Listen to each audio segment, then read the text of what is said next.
శ్రీకృష్ణుడు అనగానే మనకి గుర్తొచ్చేవి నీలిరంగు మేనిఛాయ, నెమలి పించం, చేతిలో వేణువు. త్రేతాయుగంలో వనవాసంలో ఉన్న సీతారాములు చిత్రకూట పర్వతంపై విహరిస్తూ ఉండగా సీతాదేవికి విపరీతమైన దాహం వేసింది.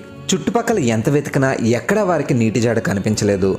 దాంతో శ్రీరాముడు ప్రకృతిని ప్రార్థించి నీటి జాడను చెప్పమని కోరాడు. వెంటనే వనదేవత నెమలి రూపంలోకి మారి శ్రీరాముడి దగ్గరికి వెళ్లి అక్కడికి దగ్గరలోనే ఓ సరస్సు ఉందని చెప్పి తన వెంట వస్తే నీటి జాడ చూపిస్తానంది.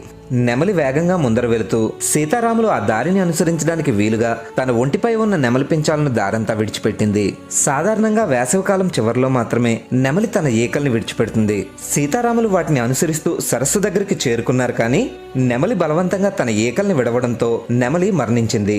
తన మరుసటి జన్మలో నెమలి త్యాగానికి గుర్తింపు లభిస్తుందని శ్రీరాముడు నెమలికి వరమిచ్చాడు. అలా ద్వాపరయుగంలోని శ్రీకృష్ణ అవతారంలో నెమలి పించం శ్రీకృష్ణుడికి అలంకారంగా మారిపోయింది. జై శ్రీకృష్ణ.